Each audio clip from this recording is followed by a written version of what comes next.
Baking powder. It's a kitchen staple that we all have in our pantries. But is there such a thing as a better baking powder? Today on WTF, we're going to look at I'm-free baking powder and how you can add an extra rise to everything from waffles to pizza.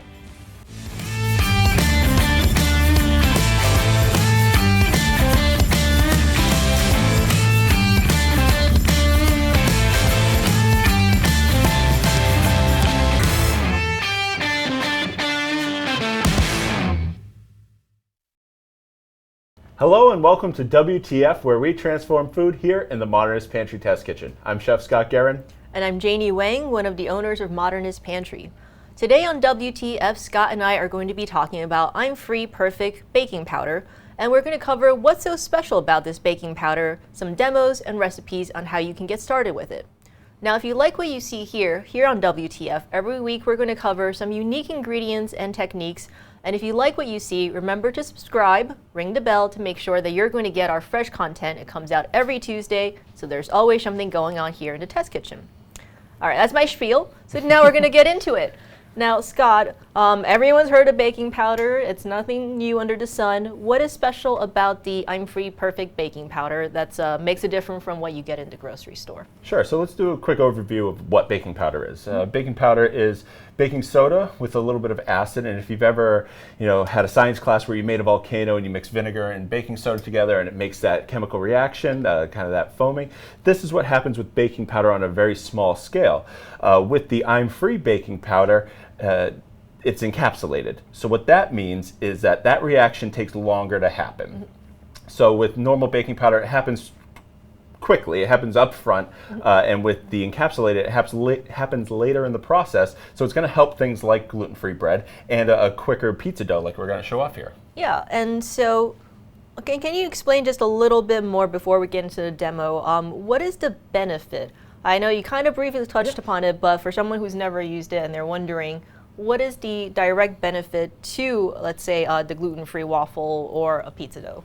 So with the gluten-free waffle, when I add it to the waffle maker, that reaction is going to happen extremely quick, right? There's steam that's going to build up in there. It's going to get that baking powder going, and it's going to make that rise. But that waffle needs to cook for a little bit of time, right? Mm-hmm. So with the encapsulated baking powder, it's going to happen later. So let's say you just have regular baking powder in there and encapsulated. You can absolutely do that. You're going to get that initial rise and then that secondary. So your gluten-free, which is generally a really dense product because there is no gluten structure to hold on to all that air, it's going to have that extra little boost, fill out the waffle maker, which you can actually see here in this demo. This doesn't have the encapsulated, and this does. This is the exact same amount weighed proportions that went into our waffle maker, and you can see that it filled it out much nicer than it did without. Mm-hmm. So you can see really the difference. If you're doing something like a traditional bread dough that does contain gluten, which you can absolutely use this in, it's just going to help, that yeast hasn't really started working to its full effect. So as it starts to go, that yeast will,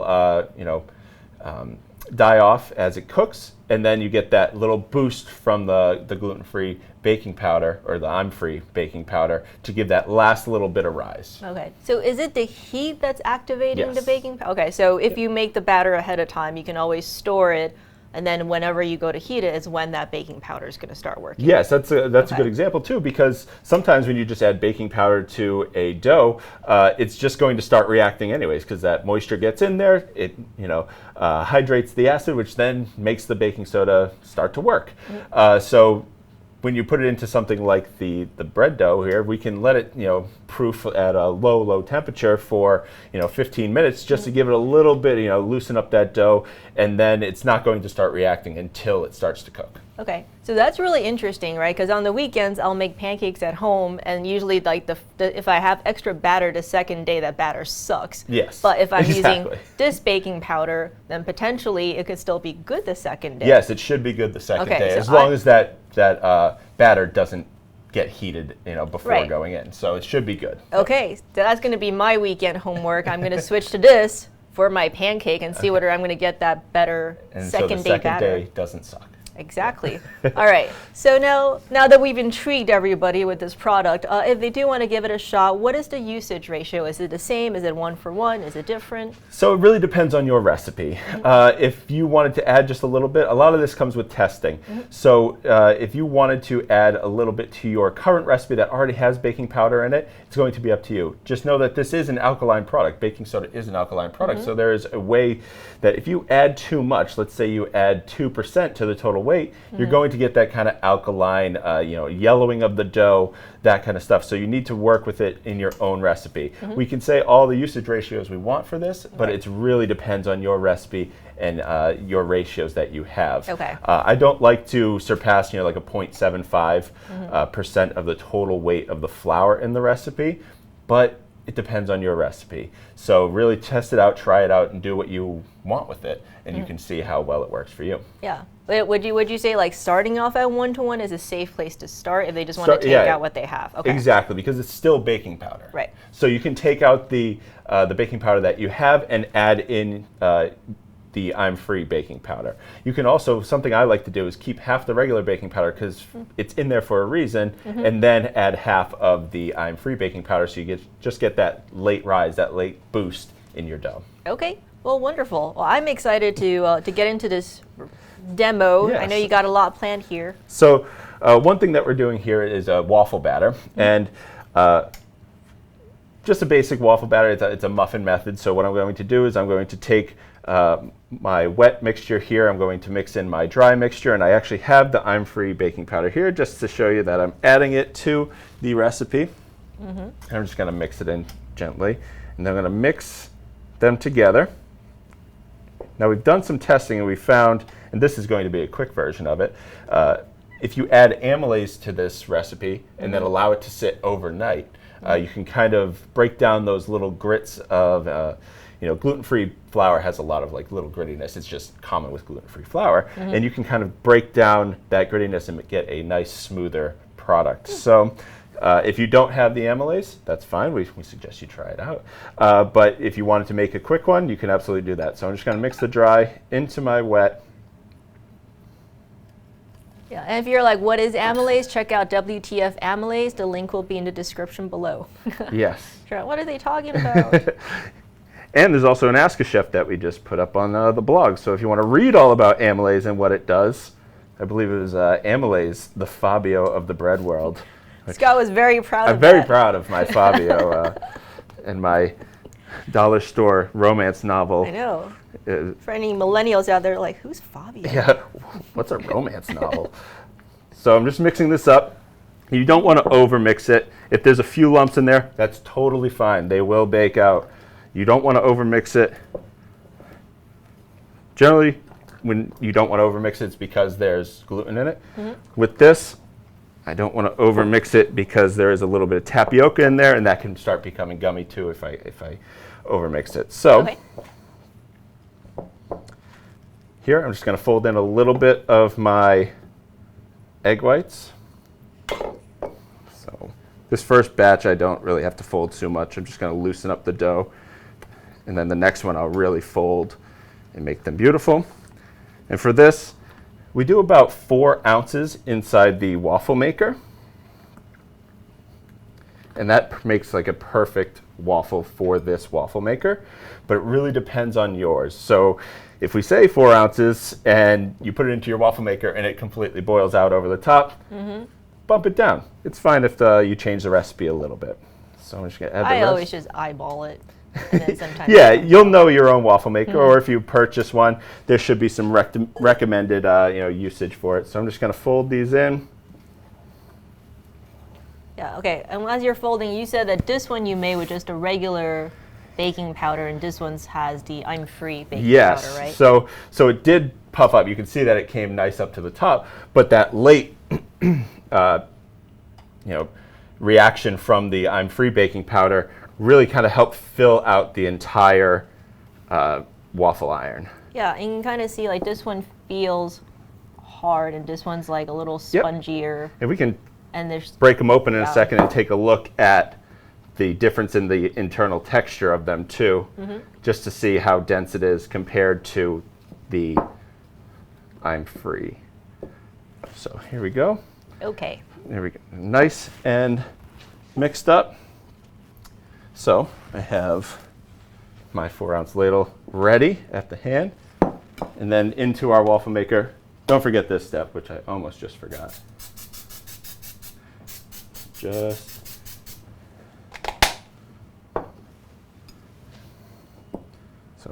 4-ounce. I'm just going to do one here.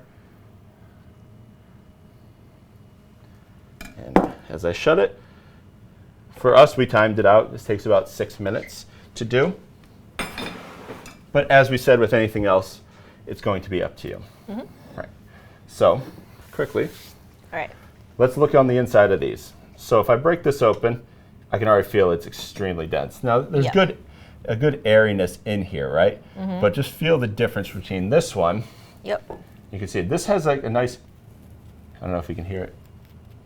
It's kind of crispy on the outside, but if I pop this open, yeah, you can definitely see just it's much more airy than that one. You can almost see this is like a darker yellow we'll just put color these as next well. to each other. Right? Yeah, and just the way you tore it you apart, can like this one was like a more of a crispier Yeah, break. it's like a crunchier, harder break. Yeah. But yeah, I can barely push down on this one. It's much more Yeah, dense. this one's really spongy. You can like kind of squish it. Yep. And And that's something that's kind of hard to achieve with a gluten-free product. So I'm going to pop these onto the same dish, and then we're going to make a waffle on this side, like a Belgian waffle. So this is really nice, and you know, if you're still like, what is amylase? Because when we were testing the waffle, that was one of the things I was like, this waffle is like kind of gritty. Yeah. And Scott had the great idea to put amylase in it, which breaks down the starch, and it's a huge difference from when we had it in testing. Yeah, so this one that comes out of here will be a little gritty, but that's common with all gluten-free stuff. So if we're going to add the amylase to it, which amylase, some people try and maybe going too deep into it, but diastatic malt powder is made from grains, where amylase is not, and it is gluten-free. So that's something good that people don't necessarily know. So you can get all the benefits of like a diastatic malt powder, so that even color on the outside with just straight amylase. Yep. So good. You want to talk a little bit about the pizza while this cooks over here? Yeah, absolutely. It looks yummy. Yes. So this pizza dough is it's inspired by another recipe, but we wanted to make a Sicilian style pizza in what I like to call from dough to done in under 2 hours. And this one is strictly 1 hour. We were really testing it and really kind of rushing to get it done this morning, just trying to do, almost stress test this recipe. And we were able to do it in 1 hour. So this is literally from the second I put the flour into the mixer until it came out of the oven was 1 hour. Yep. So that's extremely difficult, especially to get something like the rise, as you can see on this. It's airy, it is not dense, and you get a nice, beautiful crisp on the bottom, which you can see there. So that's extremely difficult, and we were able to do it just this morning before we made this pizza. And it was not planned. What happened, Scott? Well, I made some dough before, but we had done this testing as well. But Murphy's Law, anything that can go wrong will go wrong. Yeah. So it did. This is legit 1 hour, 1 hour done this morning. And it still looks delicious. Yeah, we did plenty of testing on this pizza really to get it right, especially for that crispy bottom. Because if you don't have this like on a nice Sicilian slice, you just end up with a soggy, floppy, and this is actually a really good testament to how good it is, like a floppy pizza. And nobody wants all that flop because it just runs off the top. Yeah, and what's the difference between these two pies here? That's a good question, Janie. So this pie here is a traditional, it has 2 types of mozzarella, basil, pepperoni, freshly sliced pepperoni here, so you curls up and get those little, bowls of pepperoni juice, also known as grease. So that is a traditional pizza, and this one here actually uses our vegan mozzarella. It uses a vegetarian sausage of your choosing, and we took our sauce. So this sauce has a lot of Parmesan mixed in, but instead of adding the Parmesan, yep, almost done. We're going to give it about a minute after the light goes off. That's cool. Our timer that we use mentally. So the sauce, I didn't add any of the Parmesan, so it's completely vegan. This one right here is completely vegan, using vegan products, all vegetable. And then this one here is a traditional style pizza. Okay, and this cheese here is made from like the Druids Grove vegan cheese, yes, right? that is the Druids Grove vegan mozzarella. Yeah, and if you do want to get that recipe, links will be in the description below, as well as pretty much everything we do here. All the links are in the description below if you want to know how to do it. And unfortunately, this doesn't have a bell on it, but you can turn the bell on and you can get notified of all of our new content. Plug, plug, plug. See that? It worked right into it. There you go. But let's try this out. Let's see exactly where it is. Okay. So we got a nice, it looks beautiful. perfect. Right. So we can hear just how crispy it is. And, right, a nice, beautiful waffle. So I'm going to put a few strawberries around on top.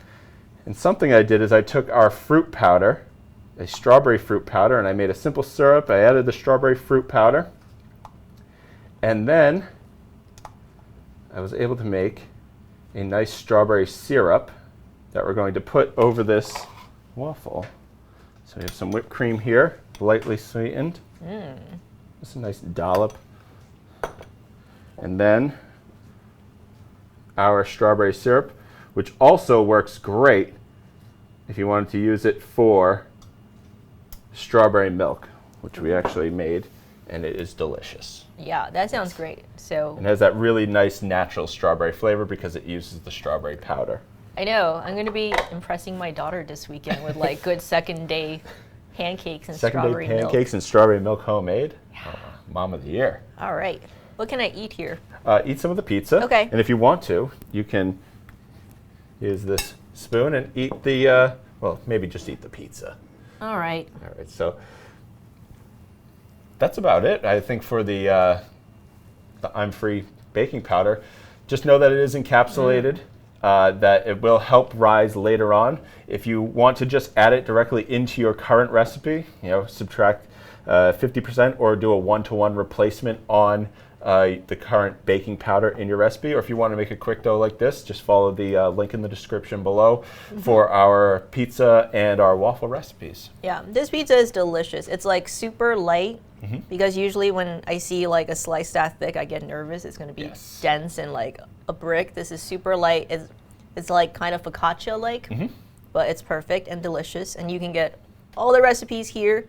So I'm going to eat my pepperoni juice. And one last thing about it, the tomato sauce for that is a 5-minute tomato sauce. So literally everything on that was made in the hour. So if you wanted to try it out, you can try it out at home and leave your comments on how well it worked for you in the section It's a great below. weeknight option to have pizza from scratch. Yes. Amazing.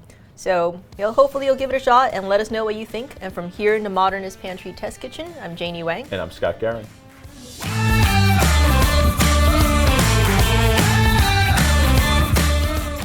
Thank you so much for watching. If you haven't already, like, comment, and subscribe. And turn that bell on because it notifies you when we drop a new video. If you like any of today's recipes, go to blog.modernistpantry.com. There you'll find recipes, Ask a Chefs, and tips and tricks, and more. And if you have a friend who you think would like this video, share it with them. And to get any of these great ingredients, just go to our website, www.modernistpantry.com. And until next time, we'll be here in the test kitchen, helping you create memorable and magical experiences.